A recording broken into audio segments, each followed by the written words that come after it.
Assalamu alaikum, welcome to Questions on British Muslim TV with me, Mohammed Shafiq. We're broadcasting Sky Channel 752 and across social media at British Muslim TV. Wherever you are joining us, a very warm welcome this evening. We want to hear your thoughts and experiences on the stories we're featuring. Call us now on 01924231083 or on the WhatsApp number which is on the screen now. Now, in positive news of the coronavirus pandemic, 115 of the 11,214 deaths registered in the United Kingdom in the week ending the 21st of May mentioned COVID-19 on the death certificate. This comes as Tuesday saw no UK COVID deaths announced for the first time since the pandemic started last March. Now, in terms of the vaccination, the UK is on the brink of reaching the milestone of 3/4 of adults receiving their first COVID vaccine. Matt Hancock, the Health Secretary, tonight praised the vaccine rollout and work of the NHS. Now, the rising tide of positive cases of the Indian variant in the UK is causing concern across the country and could impact the lifting of further restrictions on the 21st of June. The Indian variant has now been renamed as Delta by the World Health Organization after complaints of stigma from minority communities. Now, in other news, Downing Street has announced that the Prime Minister Boris Johnson and his fiancée Carrie Simons have married at a private service at Westminster Cathedral. A fuller celebration will be held in 2022. Carrie Simons will now take Mr Johnson's surname. Congratulations to them both. Now, shortly we'll head to London to talk to Zack Polanski, AAM, of the Green Party about the successes in the recent local elections and what now for the party. Zack joins us live shortly from London. Then we head to Manchester to talk to Nisaa Ali about male sexual abuse. What is it and how can we support the victims? And then we finish off in London to talk to journalist Asa Winstanley about the alleged biased media in favour of Israel and what this recent conflict means for journalists around the world. So we want to hear from you tonight. You can call us on 01924231083 or message on British Muslim TV across social media. Send us a WhatsApp message. The number is on your screen. The questions we're considering tonight: have you ever considered supporting the Green Party? On male sexual abuse, how can we support victims? And the Gaza war and the free press, is the media biased? Please share your thoughts on 01924231083 or messages on WhatsApp. The number is on the screen. Let's start with our first guest and topic. The recent election across the UK saw the Green Party make gains across the country, with 3 Assembly members in London, an increased share of the vote in Wales and massive gains in the Scottish parliamentary elections. Green representation at local councils has gone up to 141. The party gained 99 seats with a total now of 445 councillors across England and Wales. So what next for the Green Revolution? Zack Polanski was elected to the London Assembly in May, becoming the 3rd Green member ever. He stood as a parliamentary candidate in the past in London. Pleased to say Zack Polanski is joining us live from London. Zack Polanski, a very warm welcome to the programme. It's an honour to have you on here on British Muslim TV. It's an honour to be here. Thanks for having me on.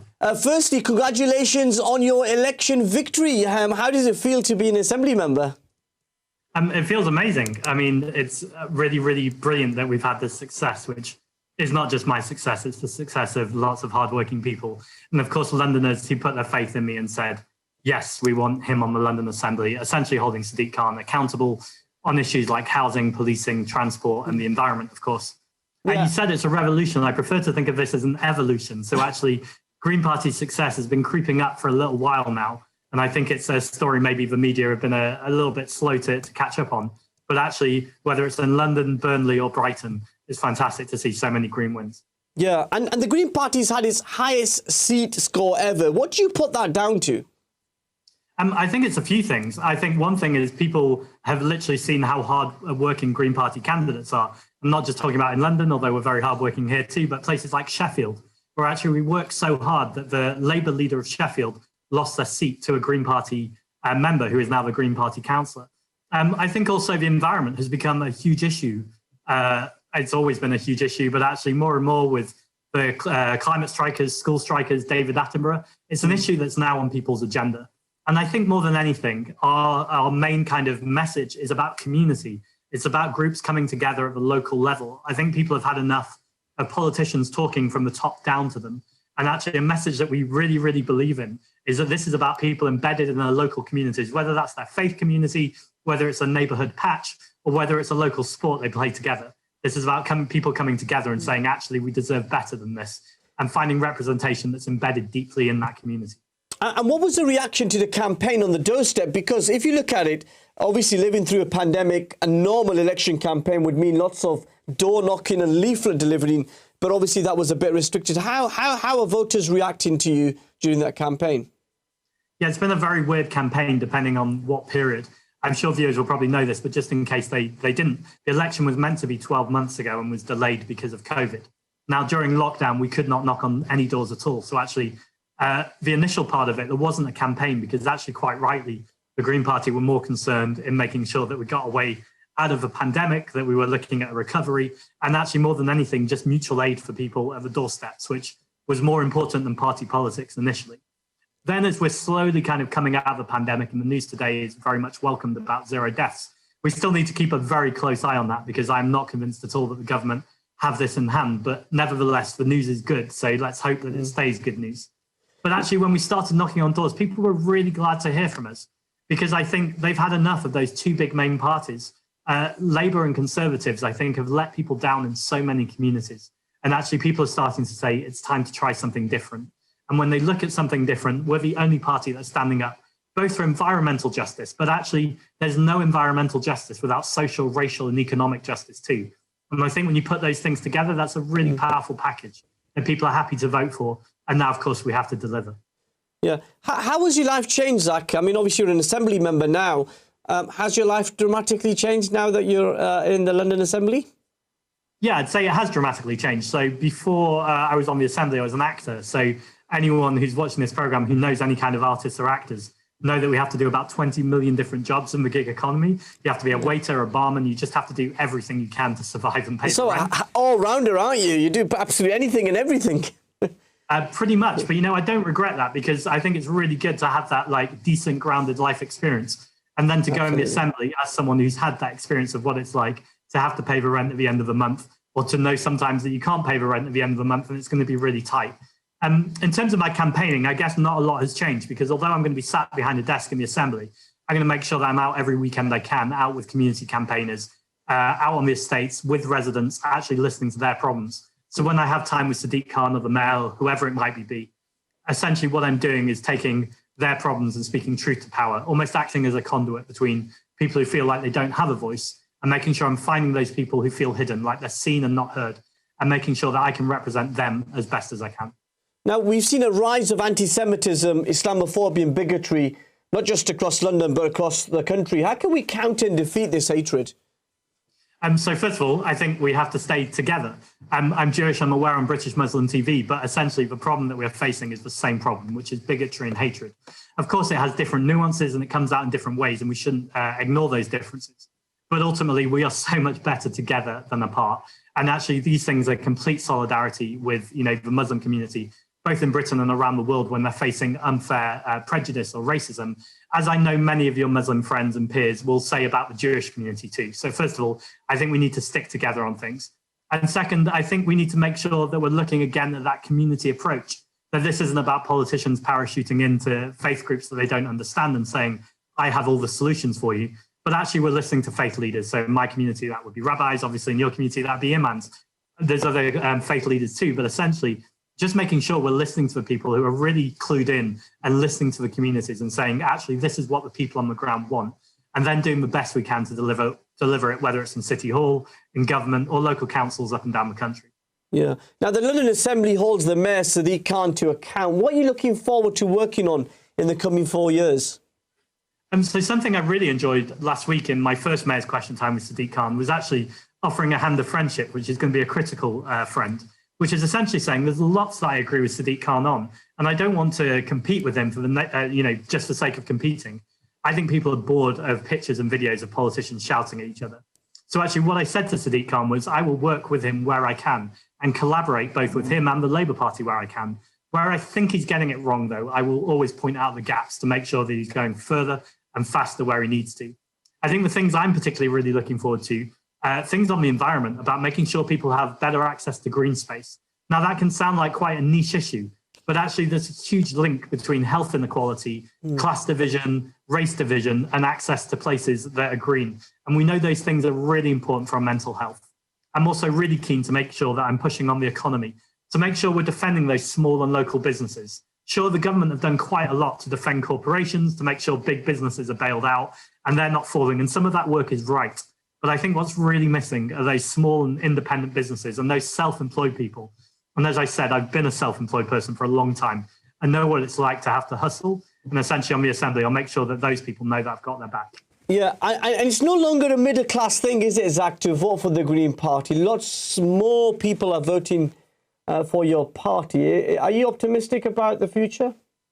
I think it's a fair challenge. I think the party has been too middle class in the past. And I also think, quite frankly, it's been too white and middle class in the past. So I think it absolutely needs to diversify. But what I'm confident about is that is happening. It's happening slower than I want it to. But, you know, I'm an activist and campaigner at heart, so I always want everything to go faster. But actually, when I'm looking at the councillors that we are electing, they're getting more diverse. Now, having leadership at the top that's diverse isn't the only thing we need to do, because that can become a tick boxing exercise. We also need to make sure that we've got the policies that those diverse communities want, and also we're looking out for working class people. But I'm confident that work is really starting to happen, and it's not happening in, you know, a quick flash in the pan way. It's happening through a deep, systematic reflection. Who are our party? Who do we want to be? And who do we need to make sure feel more included right now? So the short answer to your question is absolutely, the Green Party is a vote for everyone, and it's an inclusive vote. But we need to work really hard to make sure it stays that way. Yeah, and a real sense that this could be a moment for the Green Party to start that evolution or revolution, as you said. Yeah, the moment is there, right there. But also, I'm so careful not to be complacent. And that's not just because I've come out of an election where it's, you know, deathly to be complacent. But actually, whatever we're doing, it's not quite enough yet. We've still got to do more. And actually, we're not really going to stop until there's social justice in society. Now, you and I know, and everyone watching this knows, that that's a long way. Whether it's in London or so many places in the UK, there are so many deeply embedded problems in our society, whether it's racism that we're just talking about, whether it's nurses or doctors or care workers who aren't being paid a living wage, whether it's the problems with the climate emergency. There's so much to do and we can't get complacent. Sorry, I'm just interrupting you there because we just need to take our quick break. Zack is staying with us. We'll continue the conversation. On the other side of these, very important message. Stay there.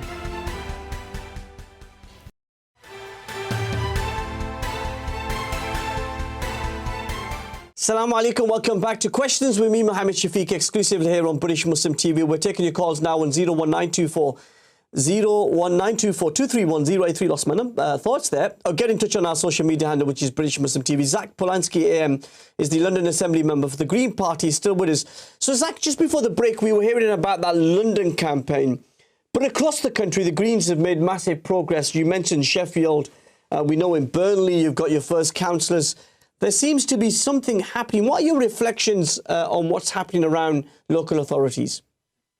Yeah, I think Sheffield's a really interesting one. So we went from 8 to 13 Sheffield councillors, and I did mention the leadership there.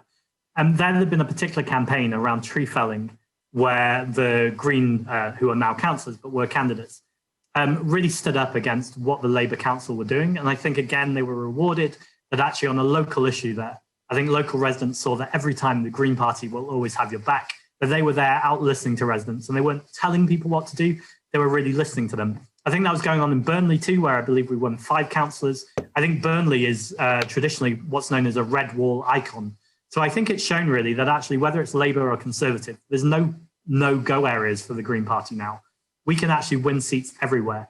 And sometimes people talk about these deals and go, oh, if you would just step down for Labour. But actually, what we've seen more and more is that Conservatives vote Green, Labour vote Green, the Lib Dems have completely collapsed and they've voted Green too. So actually, there's a Green message there, no matter what people have voted in the past. I think our real mission now is to make sure that people know we can win and we can win in the future and that we keep building on this success. But let's just pick that up about Sheffield. You ran a very aggressive campaign, if I may say so, against the Labour leadership of the council, and now you're in power with them. Yeah, so I mean, I'm not enough on the detail, to be honest, to refute the aggressive bit. But I like to think that during politics, as long as you're polite, you can be firm and you can put your argument across. I would say aggressive verges on something else, but I would say it was a kind of very persistent campaign because we believe we've got the right answers for the local people. And I think if you do that, you have a duty or even entitlement in the positive sense of the word to actually say, we have an obligation to represent these people. And if they're not being represented as best they can, then I think it is important that Green candidates step in and say, we can do this better if you put our trust in us. Now, of course, that's only half the bit. The hard work starts once you're elected. You've got to make sure that you don't let people down, that you're really listening to them. And actually, you don't stop campaigning. You keep making sure that you're checking in with local people. Are you happy with what we're doing? Do you want us to do different things? Can we get your voices in here? Something that was really telling with Sadiq Khan last week, actually, was I said I wanted a citizens' assembly in City Hall. Now, the climate issue set aside, the point of a citizens' assembly is that I wanted residents' voices to come into City Hall. Sadiq Khan said I was making myself redundant. I'm a politician. We don't need people's voices. And I couldn't agree less. I disagree massively. Because actually, once you're elected, that doesn't mean you stop listening to people. And it also doesn't mean you don't give a platform to other people. I want to share my power in the same way that the Green Party want to share wealth, which is equally and proportionately. So to make sure that actually I'm giving that platform to other people and not just trying to be a mouthpiece all the time. Now, on social media, when we advertised the fact that you were coming on being our guest, there's quite a number of comments, people saying that they weren't willing to vote for the Green Party because of what your core leader, Jonathan Bartley, said about banning halal meat. Do you accept this was playing to the gallery? It was really, really badly judged and a terrible comment. He did apologise pretty much immediately after.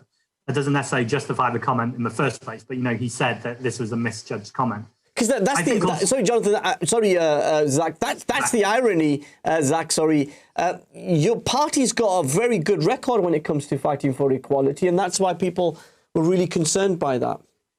Yeah, Jonathan's his own man, so he can speak for himself. Sure. But I would say that there was a horrible Islamophobic rhetoric to the question before it even started. Now, he should have been sharp enough to spot that and call it out. So that's not justifying it. And I'd like to think through practice, we all get better at that. But yeah, I'm really proud of our Green Party policies, particularly about defending religious freedoms. Now, I've got an interesting thing, which is I'm vegan just as Jonathan is. So I don't particularly want any animals slaughtered, but absolutely his isolating halal in particular was an Islamophobic tone, and that's not acceptable. So we need to either be clear that, we're not keen on any animals being destroyed, but actually you've got to defend people's freedoms, or you just defend people's freedoms, but you don't single out particular religions. But yes, absolutely.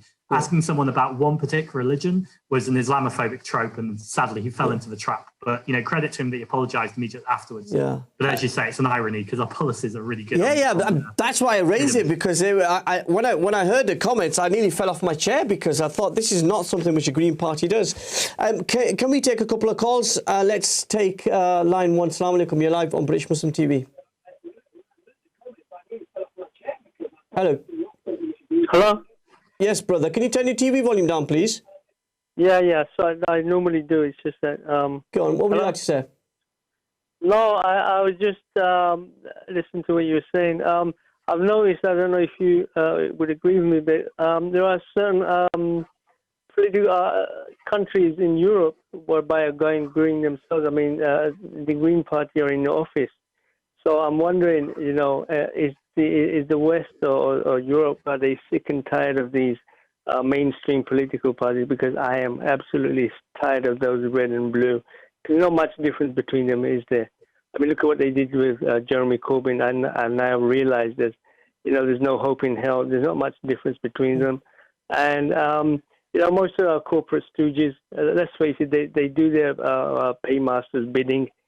So, actually, at this time around, I couldn't leave the house. I didn't vote, but I would vote for the Green Party just to stick it to them. Seriously, I cannot stand them. I'm sure Zach would want you to vote for them. Thank you so much for your call. Zach would want you to vote for them for a positive reason. But, I mean, there is a real serious point there, Zach. You look at what's happening in Germany. The Green Party is now on course to be the largest party in the general election in September, if current polls are predicted. You're in government in Austria. There's a green revolution going on through Europe. Yeah, so I think the big difference in Europe is they have a proportional representation system. Now, before viewers switch off in droves and fall asleep, I'll do this very quickly, but in Britain we have a first past the post system, which essentially means you're always driven to choose the least worst of Labour or Conservatives. And that's why the media really, not talking about this media necessarily doing a really good job, but the mainstream media, in particular the BBC, always drive this story of either it's going to be Labour or Conservatives. And I think that's awful for our democracy, because it just means that we never really have a good conversation about the issues. It's always about trying to stop whoever you dislike the most. Now, in Germany and in other European countries, they have proportional representation, which means that people are more free to vote for what they want. And actually, the seats end up being proportional. Now, you just asked me a question, Mohammed, about, in particular, working together with Labour in Sheffield or on other councils. And that's also normal in European politics, that parties work together. And the first past the post, that's really discouraged. But I think actually we want more collaboration and less competition. So a move to proportional representation and a fair voting system would not just see more Greens elected, which I think would be a great thing. More importantly than that, though, it would create a better democracy and a better chance for us all to vote for what we want for positive reasons, rather than not voting for what we don't want. Yeah, and the sense that the Green Party could be a successful alternative to Labour and the Lib Dems. Do you actually see you be an alternative to Boris Johnson and the Conservatives as well? Yeah, so I think this is interesting because he's about to, be the president at COP26. So I'm going to be interested what he says about the environment. But without a doubt, there are Conservative voters who care about the environment. And actually, we've got to do a job to say to them, ultimately, if you want to protect the planet, you want to protect our green spaces, if you want to reduce vehicles on the street or make it safer to walk and cycle, then actually one of the things you can do is to vote Green. So there's certainly things I don't agree with the Conservatives. I think Boris Johnson has led, quite frankly, a right-wing government, sometimes a far right, particularly his comments about Muslim women, I think were totally unacceptable. The fact he's still Prime Minister is a disgrace to our country and an indication of how bad first past the post was, because actually when you look at the election results, the majority of people in this country vote centre politics or left of centre. They don't want to hear comments like that. We're an open, tolerant country that's internationalist and accepting of other beliefs and ideas. But I think Boris Johnson, Dominic Cummings, Michael Gove, a whole lot of them have really fed on this culture of fear and hatred. And I think particularly Muslims and also Gypsy Roma traveller community have too often been at the end of the gun on that, for want of a better metaphor, in making sure that they've really received this horrible racism and hatred. And I think Boris Johnson has a lot to answer for. Sure, he has some policies that people, support him on. And, if it's something environmental and he's getting it right, I'll applaud the policy. Ultimately, I think Boris Johnson's been a terrible thing for this country. Yeah. My final question, for our viewers who are looking at the Green Party tonight for the first time, what is your pitch why they should consider voting for the Green Party? I think I've partly said it, but I'll repeat it in a different way because I think it's so important. It's about community more than anything. We're talking about big, grand ideas about saving the planet, and everyone knows we're about the environment and looking after wildlife. But actually, even just as important as that is every single decision that's made on the local street, in your local community, in your local library or local school. It's about people having power that's closest to them. So people don't feel like things are happening to them and they don't have a say. We heard that on your call where he said he's just sick of mainstream politics. Ultimately, we need a different kind of politics. And I think the biggest pitch about the Green Party is we do things differently. We work hard in our community with people, for people, but never on their behalf. It's always with them. So we're doing things with them rather than, against them or on top of them. Oh, thank you so much for joining us. It's been an absolute delight to have you, Zack, and best wishes for your first term. Thanks so much for having me. I really appreciate it. Thank you so much. That was Zack Polanski, the Assembly member for the Green Party in the London Assembly, joining us. Thank you so much for joining us. And really a sense that the political dynamics in our country are beginning to change, whether you vote for the Labour Party or the Liberal Democrats, and whether you vote for the Conservative Party. There is another party that was always there, but people didn't pay any attention. And what you saw, for example, spectacular result in Burnley, where they got their first number of councillors, and that's going to be something which we're going to look after. Now, after the break, we're going to be talking about a very important topic, male sexual abuse. And I just wanted to give you heads up. So obviously, if you've got children in the room, please turn the volume down or just let them go, leave the room, because obviously some of the stuff we will be talking about is quite traumatic. And obviously, we're honoured that some of you might want to share your personal stories. You don't have to tell us your name. You tell us your experiences. And I'm sure it's going to be a subject we'll come back to again and again, because it's important here at British Muslim TV that whilst we entertain you as well, it's important to educate our communities, particularly the British Muslim community, around these issues, but wider sexual abuse of whether that's women, men or children. It's an important issue that we need to highlight. And as I've said, if you need some additional help, there is a support page available, britishmuslim.tv/support, where you can go on, and there's number of organizations that you can access. And so Nisaa Ali will be joining us after the break for that very important discussion. We'll be taking some of your calls, some of your questions, but more importantly, how can we support our young people and our males who are dealing with that sort of abuse? Join us on the other side of these very important messages. Assalamu alaikum.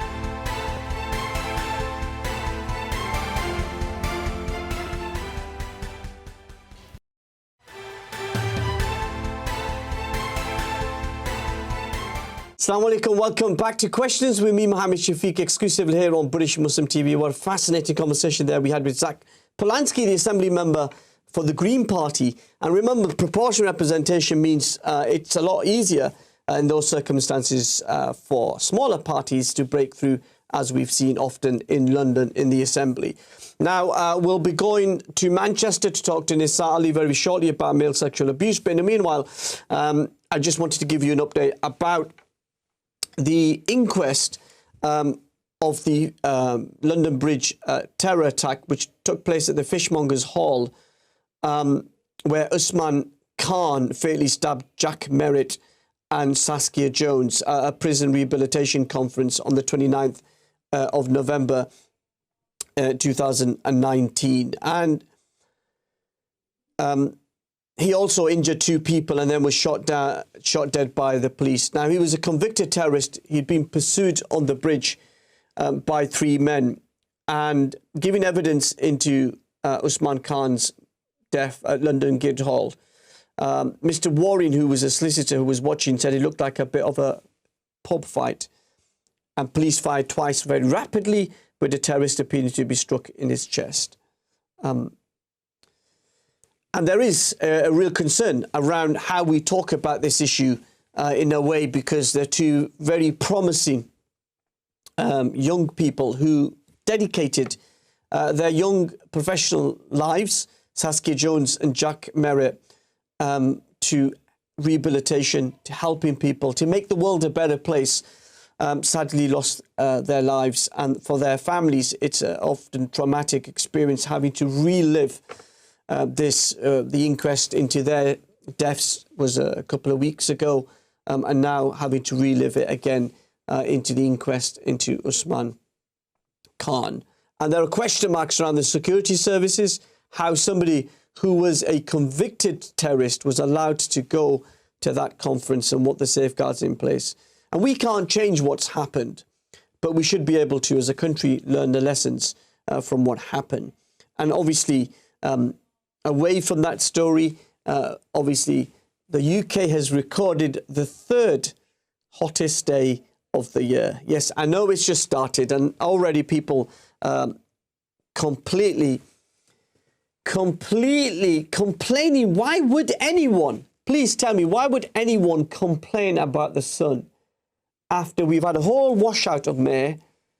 We've been inside because of the pandemic, and we're allowed out, and people are saying, oh, it's too hot. Anyway, sorry, I'm just going on a bit of a rant. We will surely talk to take your calls as well. As I said, we are going to be talking about this very sensitive issue. If you need any support, there is britishmuslim.tv/support. Now, the next story, as I said, is of a sensitive nature. If you have children with you, you might be useful to turn the volume down and let them leave the room. An estimated 12,000 men are raped in the UK every year, and more than 70,000 are sexually abused or assaulted. There's been a silence when discussing this, with victims reluctant to reach out for support. Nisaa Ali is a trauma-informed therapist and supports Survivors Manchester, which is a survivors-focused voluntary sector organisation, creating a safe space for male abuse victims. I'm pleased to say Nisaa Ali is joining us live from Manchester. Nisaa Ali, a very warm welcome to the programme. It's great to have you on. Thank you. It's really lovely to be here. Thank you for the opportunity. Let's start with those stark figures of 12,000 men are raped every year in the UK. And we often forget the profound impact that rape has on the victims. Tell us about how even coming forward and thinking of reaching for help is sometimes the most difficult step. Absolutely. I think for men, they've grown up in a society, where men should just have it all together in that sense. They shouldn't have problems. They are the provider, the protector. And I think, as you'll know, in our community, that's pretty much what a man is supposed to be. They are there to provide and protect their family. So anybody that has an issue, any male that's got an issue or any kind of mental health issue, there's a fear around disclosing that. There's a fear around talking about it because they don't want to look weak. And I think that's a pretty much the same that goes around for all males, not just within our community, but I do feel within the Muslim community, it's just really difficult for them to disclose because of the impact that it'll have on them, on their family, on the stereotypical aspect of it. So there's a lot that comes with it as well for the Muslim community. And what sort of reasons lead to that male sexual abuse? I think I can't really talk about the reasons of the sexual abuse, but I think it's just mainly coming from a sort of a victim's point of view. I think it's something that can happen to anybody. It can happen to men and women. And I think that's pretty much what I'm here to talk about. So to sort of change the language that we use around it. It doesn't always happen between a man and a woman.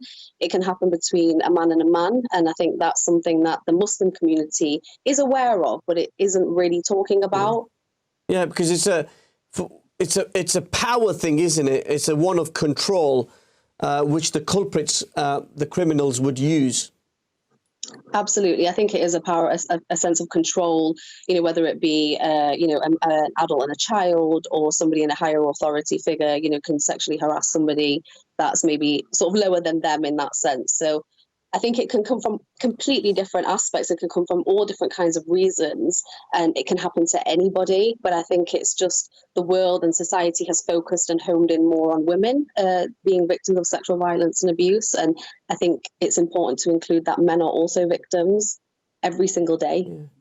Because as well as dealing with the physical trauma of male sexual abuse, there is the longer term effect of mental health because they've not reached out, they've not accessed help and support.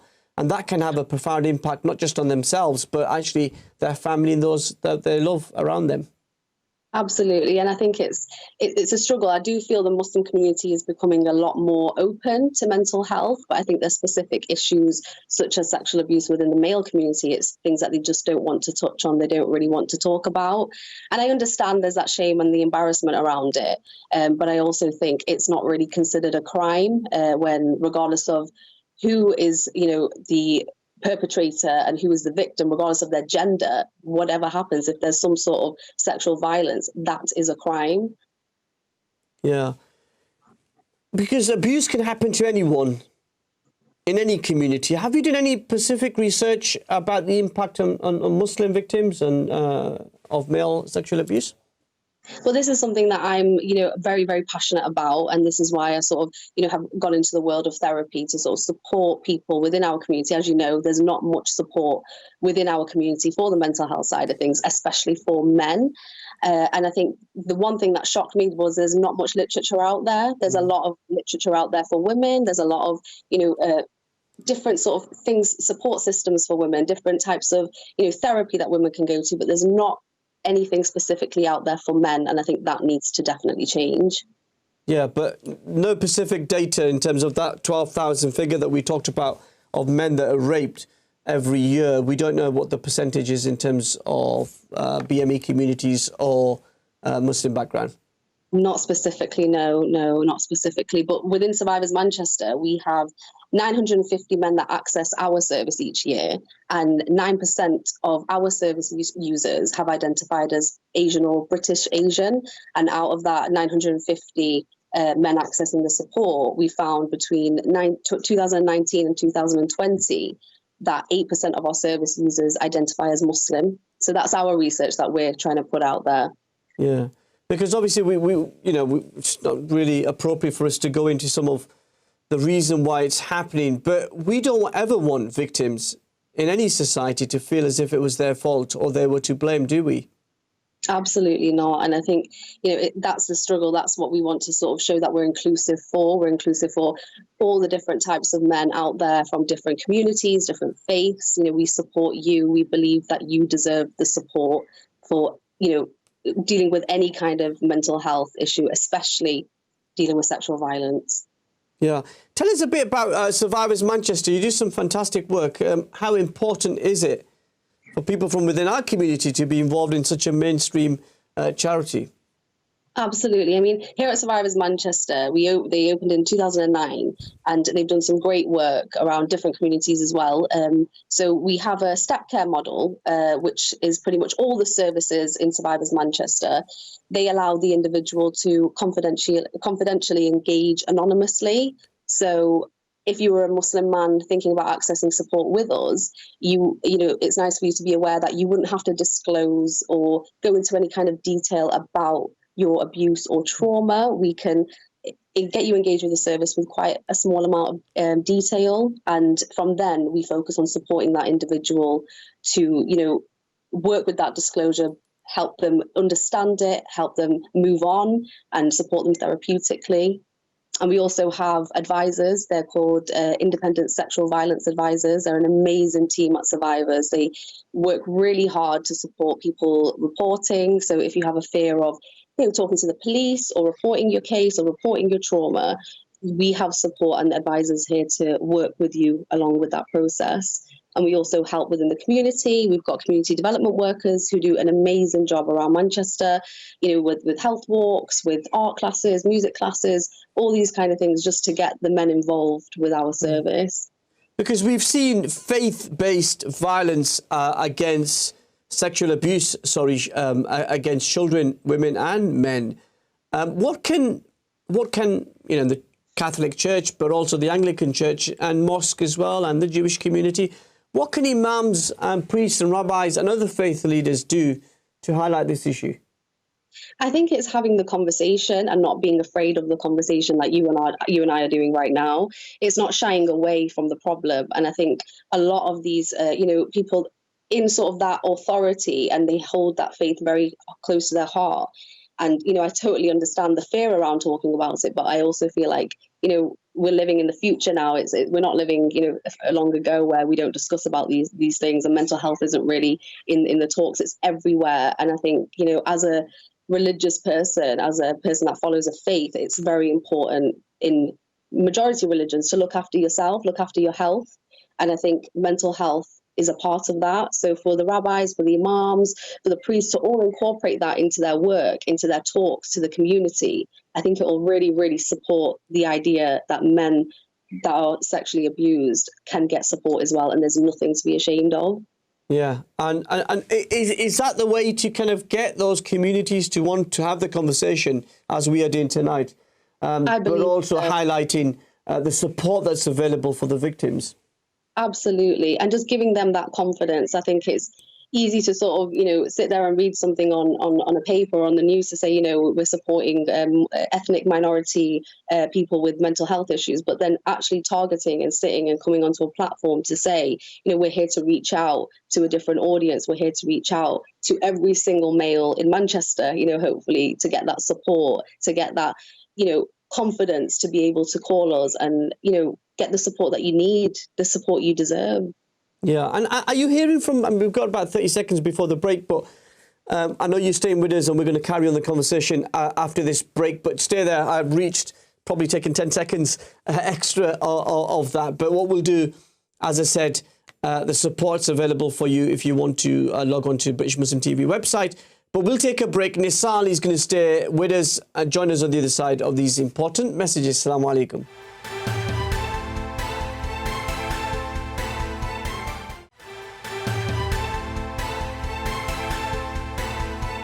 Assalamu alaikum, welcome back to Questions with me, Mohammed Shafiq. My special guest is Nisaa Ali. She's still with us live from the greatest city in the UK, I would argue, Manchester. Wouldn't you agree, Nisaa? It is the greatest city in the UK, I have to say. We have Survivors Manchester here, so I've got to say it's the best. Yeah. Well, I'm from that neck of the woods. I'm not going to say other cities are available. There is no other city as great as Manchester. And so just tell us, the emotional support, the ability to deal with mental health is really important, and making sure that long-term recovery is managed by, you know, having that support, because that's what Survivors Manchester tries to do, giving them safe space so they can deal with their issues. What's the feedback from the survivors about accessing the service from Survivors Manchester? The feedback is, you know, it's always amazing. It's so heartwarming, and it's, you know, everyone's so individual. Every person that comes through, from a referral is very individual, and they're going through very difficult things, and they're experiencing it in very different ways. So I think the best thing about the therapy team here, and majority of therapists, they work with an individual on an individual basis. So they will take them for who you are. They'll understand who you are, what works well with you, what you need for support, and then they will go with that process. They will never just stick to a certain framework and try and fit everybody into a box. Yeah. In a simple word, tell me, what's a trauma-informed therapist? So a trauma-informed therapist is pretty much a therapist that's dealing with trauma, dealing with somebody that's traumatized. Stupid me. Yeah, sorry. Yeah. I mean, it can cover lots of different aspects of trauma, but for Survivors Manchester, we work mainly with the trauma of sexual abuse and violence. So it is quite heavy stuff. It's a difficult job at times, but I think it's needed in the world, and I think it's something that's very, very important. And myself, as a Pakistani Muslim, have gone into the mental health world. I've gone into an organization to support men. I think it shows a lot about the work we need to do within our community, and that's why I am where I am. Yeah, because what is the most challenging aspect of your job? I think it's probably different for everybody, but for myself, I think it's probably the emotional stories, relating them to people that you might know, family members, and sort of just hearing people going through really difficult situations and that lack of support that's out there. The sort of lack of support of ethnic minority, faith groups as well. And I think it's just hard to hear at times, because you just wish, you could wave a magic wand and make it all better, but life doesn't work like that. No, it doesn't. And we were talking just before the break about that safe space. What can faith communities do to provide that safe space? I think, such as imams within our community, creating a safe space within the mosque. I know there's a lot of classes to do with the Quran, a lot of classes to do with religious studies that, parents might take their children to after school, which is perfectly fine. I went to one myself, but I think looking back at my life, and if I had, people of higher sort of faith authority, like the imams, like the rabbis, like the priests, if they were to talk to us about it, explain to us that this is wrong, I think that really will support the movement and really support people coming forward and having that comfort to come forward. Yeah, because in a sense, and a lot of these men, and I'm not criticizing Survivors or any charity, just for the record, but lots of these organizations and charities and the third sector generally have not engaged with BME communities. They're not very representative when it comes to those communities. And that's why it's so important for somebody of your caliber in the heart of this, trying to make a difference. Absolutely. And I think that's what Survivors Manchester sort of strive off. They do a lot of work. They've done a lot of work with, the ethnic minority cultures, and they did some work with, I think it was the Gazil Trust in Oldham. They did a lot of work around there, and they did, very inclusive in terms of their staff, and, even sort of understanding their religion. They're very, very inclusive in that sense. So I would like to sort of spread that message, and I think more therapists need to do that, just sort of spread the message that we are inclusive. It goes without saying, but I think we need to say it. Yeah, that's really important. And what lessons can we learn from how child sexual abuse is now addressed? I know it happened 30, 40 years ago, and there was a complicity and there was a silence, but now there seems to be an openness in protecting children. Is there anything we can learn from that episode and that process to kind of make it easier for male sexual abuse victims? I think it is pretty much staying with that same mentality of telling children that it's wrong, letting people know that you have choices. And it's not even just around children, it's around adults. It's always, even me and you having this conversation, it'll bring awareness into your own mind, when you're out, or maybe late at night or in an excluded area. I think, we can't limit this to children or women or girls. It's everybody. So I think carrying on having these conversations, making this change, and just sort of really trying to get down the stereotype, trying to break down that mental health stigma within our community will really support going forward and creating a very safe space for the future, the future children, the future individuals, future adults. Yeah, because some of these victims of male sexual abuse often get into a spiral of drugs and alcohol, which is often used as a tool to cope, to do away with the pain, to manage? People that do, yeah. Is that a common thing, Nisaa?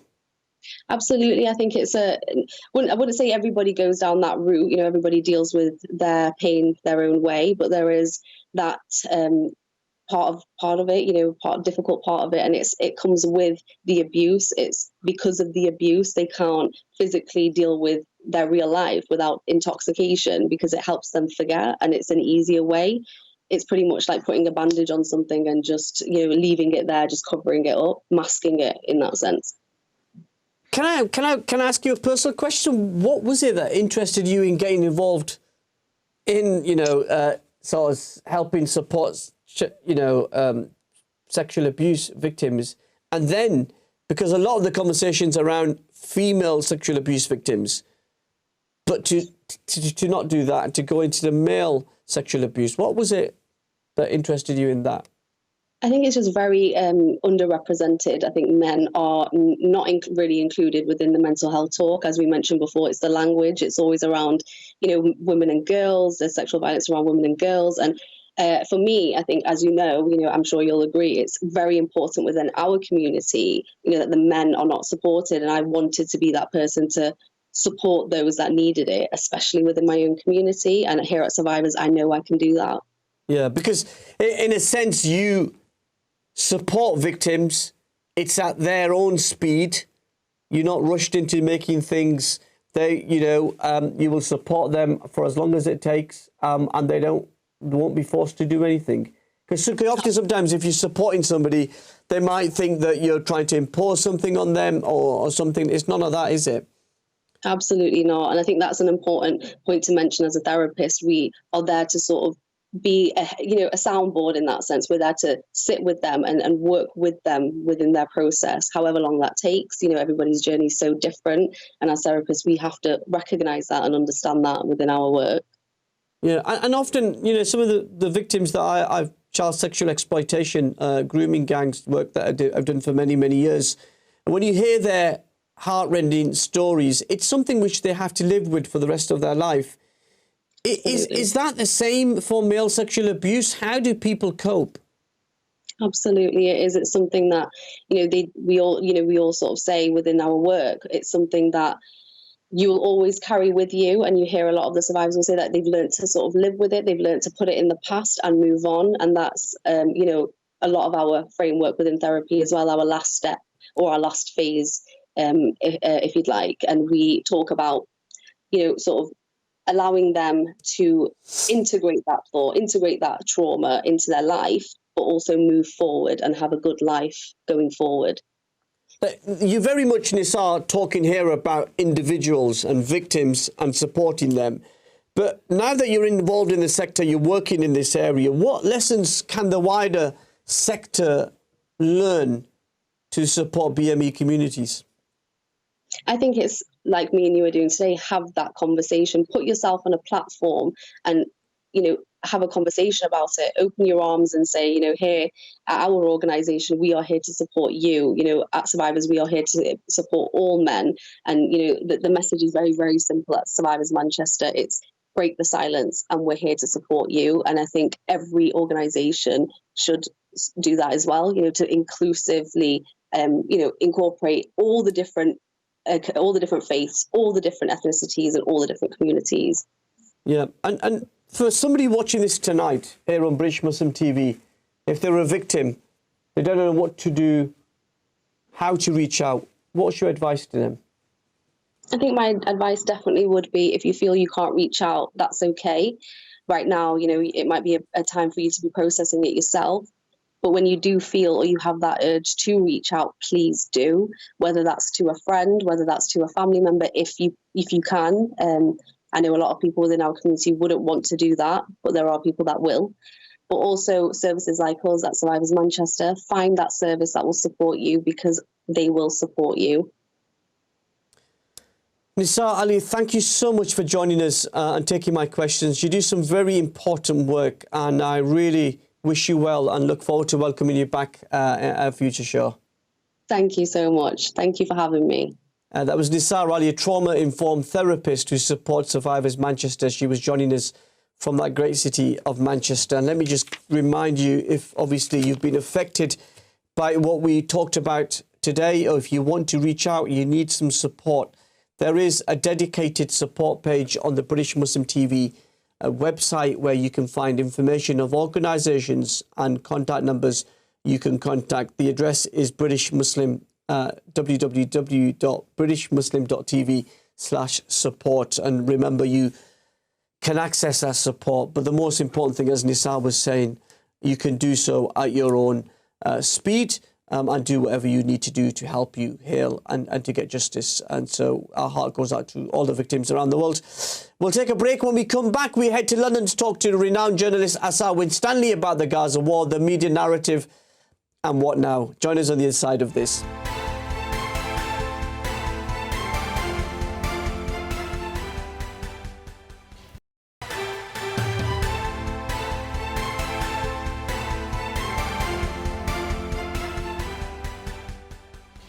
Welcome back to Questions with me, Mohammed Shafiq, exclusively here on British Muslim TV, and I hope that you found the previous segment important. Let's open the lines now. You can talk about the vaccine, you can talk about coronavirus, and the rumours tonight that the Prime Minister, who was speaking today in Downing Street about where we are in terms of this pandemic, and why remember June the 21st was going to be Freedom Day, the day all restrictions that were in place during this pandemic were to be lifted.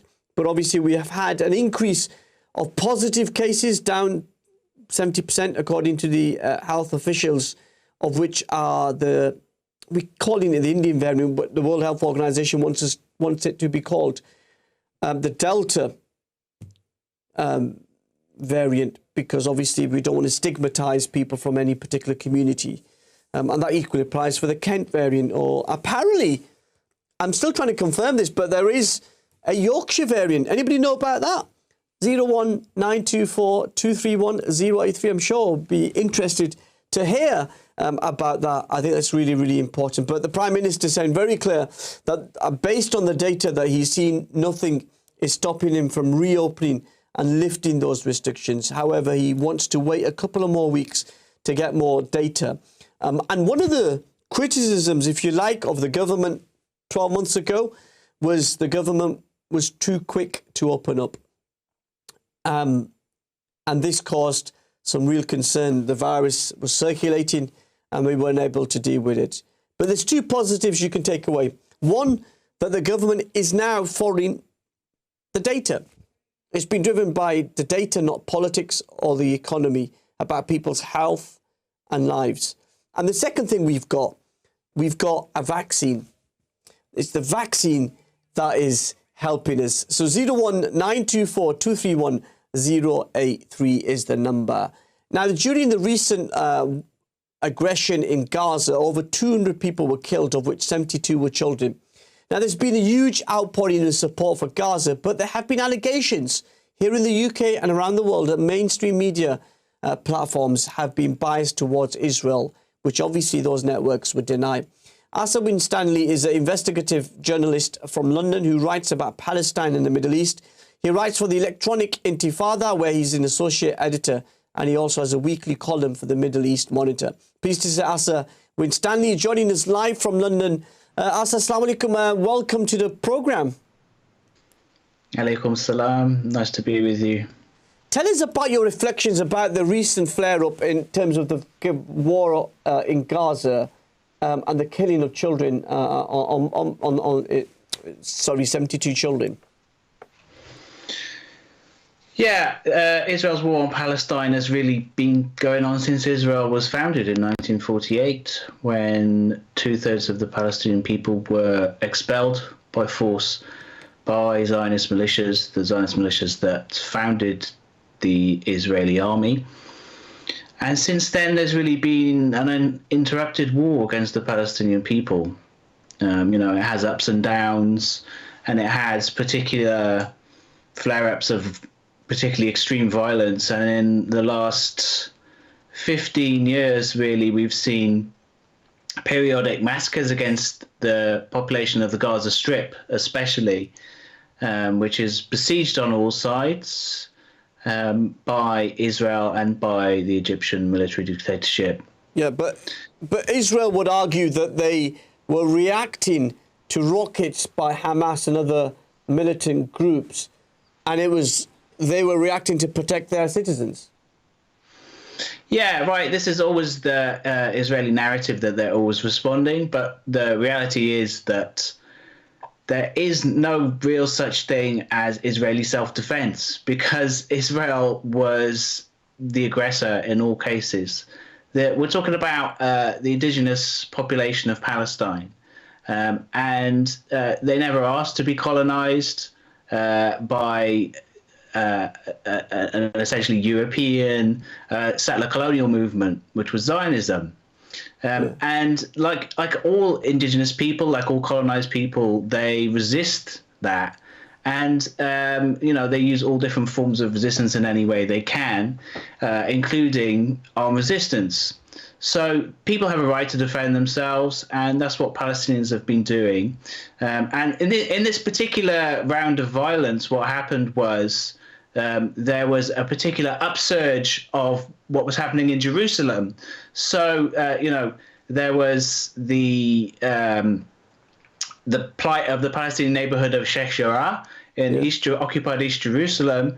The Palestinians are being pushed out of their homes to be replaced by Israeli settlers simply because they're not Jewish. And this was what the Palestinian militant factions were responding to by launching rocket attacks against Israel. So actually what the Palestinian factions were doing was the response. No, I'm just want to be clear, because we did invite somebody from the Israeli government to come on. We invited somebody from the Israeli embassy, but nobody was available to come on, and they've not provided us with a statement. So I'm just going by what the Israeli government has saying. So you accept that the rockets that were targeted towards, we hear what you say about Sheikh Jarrah, but it was Israel reacting to those rockets. I think that what the Palestinians were doing was the reaction. So, this is always the way that the mainstream, I prefer to call it the corporate media rather than the mainstream media, because I think the mainstream of the population is actually quite skeptical of the narratives that are put forward in the media. Yeah, because Asa, this wasn't really a war, was it? You had one of the largest militaries in the world, nuclear weapons, and Gaza, which is a strip of land with no army. It wasn't an equal war, was it? It certainly wasn't equal, right? Yeah. So the Israel is probably the biggest, armed force in the region. As you said, it has more than 200 nuclear warheads, undeclared. And it maintains this sort of ambiguous position, but U.S. sources, we know that it has. According to Colin Powell, it has some years ago, it has more than 200 nuclear warheads, and this was all exposed by the Israeli whistleblower Mordechai Vanunu in the 80s. It's an extremely aggressive regional power. It gets almost $4 billion in military aid from the United States every year. It gets weapons from European powers, including British arms manufacturers. There are the Israeli arms company Elbit, which manufactures 80% of Israel's drone fleet, incredibly deadly drones that are used to kill Palestinians in Gaza especially, has more than 9 or 10 premises in the UK, all over the UK. Which manufacture drones and components for weapons. And this is all allowed to go on by the British government. That's why there's going to be a debate in Parliament about having sanctions on Israel on the 12th of June. Now, we've seen protests around the world in solidarity and support of the Palestinian cause. Do you think, with somebody who's got such a distinguished record in writing about Palestine, that this time, 2021, was different? Yes and no. I think every time, as someone who's followed it for quite a few years now, as you say, every time there is one of these periodic Israeli massacres against Gaza, especially, there is an upsurge and a groundswell of popular support for the Palestinian cause. around the world, especially in the Arab world, and I'm talking about the populations, the Arab populations, not the dictatorships, which of course are, the UAE monarchy and the Saudi monarchy and Bahrain and all these other kind of absolutist monarchies, all in bed now with Israel. But the actual people themselves massively support Palestine. What's definitely different, I think,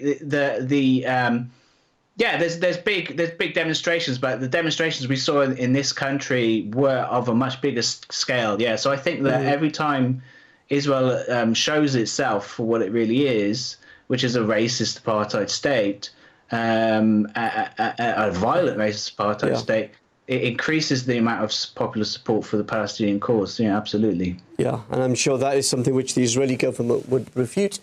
But obviously they're not here to provide that alternative. It would have been great to get somebody from the Israeli embassy here, but these things happen. But yeah, if there's anybody who wants to give us that perspective, then you can get in touch with us now, 101924231083. Let's go to Hussein in the Midlands. Assalamu alaikum, Hussein. Assalamu alaikum to you, Shafiq, and to your respective guests. Yes, brother. I've never been over there to Jerusalem, so I'm interested in sharing the thoughts with your respective guest. Is he still there? He is, yeah, he's listening to you. Go ahead. Okay. I was going to ask, one of the discussions we were having, it came to my mind that one of the reasons that the EU, the UK and the US seem to have a conflict of interest with Israel is it because a lot of the settlers are actually from their countries? Is that actually a fact that a lot of the settlers that are on the occupied territories are from the US, the UK, and even the EU? Yeah, good question, Hussein. So I said that the illegal settlements, according to international law, are illegal settlements. Are those settlers, lots of them from Europe, as you claim? Yeah, I mean, I certainly think that's a factor, absolutely, along with the Israel lobby. Yeah, I mean, look, Zionism is a European settler colonial project at the end of the day. It was imposed on Palestine by the British Empire, and from its beginnings, it was a European project, and still to this day, although by now half of the Jewish Israeli population are actually not Europeans. They're Jews from Arab Jews from Iraq and other countries like that. But the leaders of the Zionist movement were always from Europe. David Ben-Gurion, and all the first generation of leaders of the Zionist movement, Theodor Herzl, the Jabotinsky and all these kind of people, the Europeans. And like you said, still to this day, many of the settlers come from America. They come from Britain, Australia. Mark Regev, the last Israeli ambassador to the UK, is an Australian. This with all the attention on Sheikh Jarrah, there was going around the internet videos of this settler who was taking over one of the Palestinian houses, Yaqub the settler, and people found his Facebook profile, and he's from Brooklyn. So yeah, that's a good point. Asa, just stay there. We're going to take a quick break. When we come back, we'll carry on the important conversation. But as ever, if you want to share your thoughts or questions, 01924231083. Join us on the other side of these important messages. Assalamu alaikum.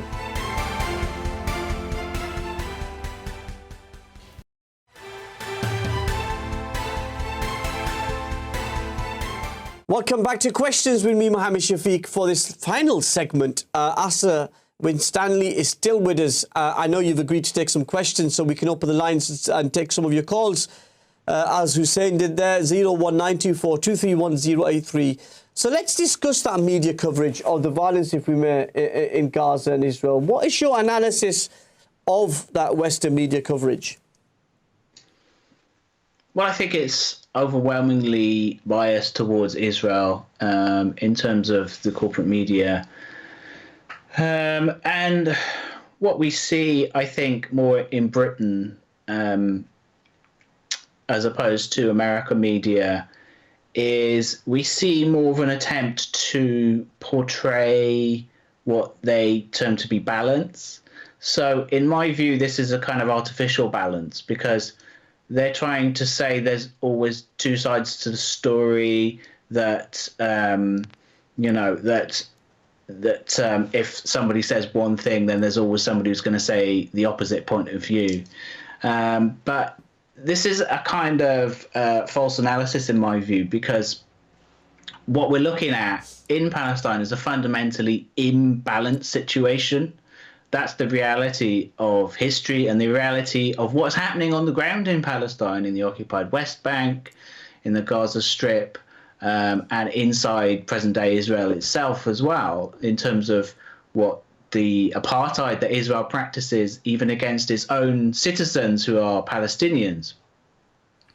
And so if you attempt to, the attempt by British media organisations like the BBC and The Guardian and other sort of liberal-ish media organisations to impose their lens of so-called balance on the situation really is going to end up with a distorted picture, because what they try to portray, whether consciously or unconsciously, is a picture of two equal sides just sort of fighting it out for whatever kind of confusing reason.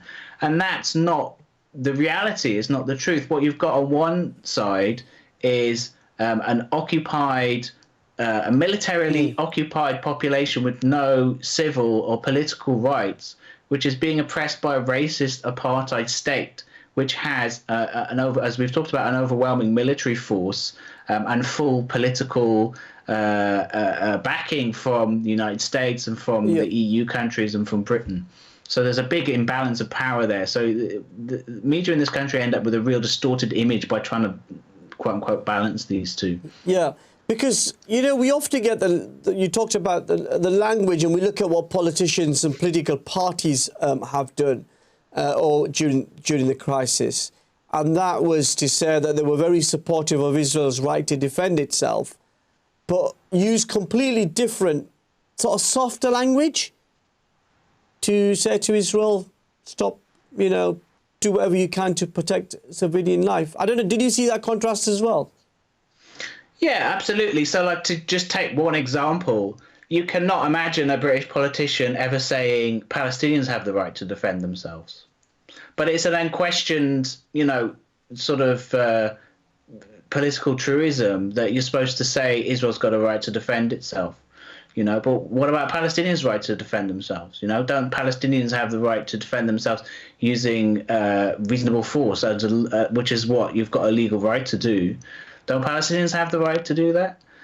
So yeah, I mean, it's we see these kind of distortions from politicians whereby they're trying to say, on one hand, they're trying to say that, oh well, I mean, and you see this especially in Britain, that they try to sort of portray themselves as, we're going to be a broker between these two sides, but while at the same time ignoring, first of all, the reality of the situation on the ground that I just described, but also ignoring the history of the British Empire's role in creating the problems that Palestinians face in allowing Israel to be founded and imposed on Palestinians in the first place. In the same way that the British Empire caused so much death and destruction all around the world, it did very much the same thing in Palestine, by imposing on the indigenous population a settler colonial movement that they opposed from the beginning and still oppose to this day. So, they're in the same way there needs to be a reckoning by British politicians with their historic role in the oppression of black people, in the in the slave trade, in the dividing up of countries around the world, in colonialism, in South Asia. In the same way, the British Empire imposed colonialism on Palestine, and we're still dealing with that. That colonial project is not a matter of history. It's still very much alive in Palestine, which I think is why Palestine has become such an emblematic issue for people all around the world, for Muslims, non-Muslims, for religious, non-religious, for people all around the world. Palestine has become a cause of humanity. So I think that we're going to see this kind of trend continue more in the near future, and I hope that we do. Doesn't every government have a duty to protect its citizens? How do you expect Israel to respond to the rockets? Just to sit back and take them? Well, I mean, I expect Israel to respond to the rockets by addressing the causes of the rockets, which is Israel's oppression against the Palestinian people. You know, the Palestinian. I just wrote a story. I'll give you an example. I just wrote a story about the Zionist Federation's demonstration in London, which took place the other weekend. You know, it was a very small demonstration, and I was talking about the far right presence there. You know, it got quite a lot of attention on social media when Tommy Robinson, you know, the far right founder of the racist English Defence League, turned up to support Israel at that demonstration. And one of and so I was doing my research for this story, and it meant that I had to listen to the speeches that the Israeli ambassador and the other pro-Israel people were giving at this demonstration, the ones that I could hear anyway, and including two Tory MPs and a former Labour MP, Joan Ryan. And one of the themes at this demonstration they claimed they wanted peace and all this kind of stuff. Whereas what they were actually supporting and expressing solidarity with was a war against the population, the civilian population of the Gaza Strip, civilian infrastructure. You know, whole buildings were demolished very deliberately. You know, 64 children were killed. 230 Palestinians were killed overall. It was really a war against the actual civilian population. So the reality was belied. What they were saying was belied by the actual reality of what Israel was doing in the Gaza Strip and is doing all over Palestine. But one of the things that they were saying was that the CEO of the Zionist Federation, Paul Charney, was saying, "Take away Hamas and there'll be peace. Take away Hamas and we've got no problem with the Palestinians." I mean, this is just an outright lie. You know, this is it's such a propaganda. It's such an exercise in propaganda. Palestinian armed factions didn't begin firing rockets in 1948. Palestinian armed factions the armed factions we see today didn't exist in 1948. Hamas only came into existence in 1987. You know, after decades of military occupation, decades of racist discrimination against Palestinians, and decades of being denied the right to return to their homes that they were expelled from between 1947 and 1949, and have continued to be expelled from ever since Israel was founded on the mass graves of Palestinians. So, you know, this kind of narrative that the Israelis put forward of, oh, it's just the only problem we have is with Palestinian terrorists, it's just not true. You know, it's not the reality of how they act. Their problem is with the Palestinian people themselves. And the more, you know, extreme and frank of Israeli politicians actually do say that quite openly. Yeah, and we know that the story coming through tonight is that the Yair Lapid, who is from Yesh Atid party, has announced that the opposition groups have agreed a government. And it looks like Netanyahu, if he loses a vote in the Knesset, is out. What do you make of that? Well, it's an interesting political development. It's part of the sort of musical chairs of Israeli politics. I think that on one hand, it will be interesting to see how this coalition plays out in the sort of short to medium term. Whether it can stay together in the long term, I do doubt it. But Netanyahu has made so many political enemies amongst his own sort of political elites within the country, even on the right, the so-called right wing of Israeli politics, that you know, it may last a little while, but I think in the long term it's quite an unwieldy coalition and it probably won't stay together. But the more important point, I think, is that for Palestinians, this is really six of one, half a dozen of the other. I mean, the first prime, if this, I mean, and you know, we were just looking at the reports, the latest reports of this, and they do seem to have signed a deal for the coalition government. If it goes ahead, the new prime minister will be Bennett, who, you know, is even more of an extremist than Benjamin Netanyahu. He's the man who boasted that I've killed a lot of Arabs in my lifetime and there's no problem with that. You know, this is the guy who wants to annex the West Bank, Area C of the West Bank, the vast majority of the West Bank, to Israel. You know, so it's more of the same. You know, what will happen is it will be more of the same. Well, thank you so much, Asa Winstanley. Thank you for joining us and coming on tonight. Keep safe and best wishes. Thanks. That was Asa Winstanley joining us live from London. As I said, we invited somebody from the Israeli government to come on and give us the Israeli government response, not to Asa Winstanley, but to the wider issue. And nobody was available to come on. We tried the Israeli embassy. Nobody was available to come on. As I said, that standing invite is there for somebody who wants to come on, and I'll be trying in weeks to come back to this story and try to get that Israeli voice. So I hope I try to provide that balance as best as I could, but it's really important to have that voice as well. Now, that's the end of the programme. Next week, we head to Manchester to talk to Stand Up to Racism campaigner Naila Ashraf about George Floyd, Islamophobia and defeating fascism. We then have the amazing story, you will not want to miss this, of Ali Dawson, who gave his kidney 4 years ago to his former work colleague. A powerful story. Do we love our colleagues enough to give them our kidney? I'll leave that thought. And then we've got the first broadcast interview with George Galloway on his political life and what next in his political story. We'll be back next Wednesday, 8:30. Thank you to the team behind the scenes. Nice to see you, Nice. Good night. Assalamu alaikum.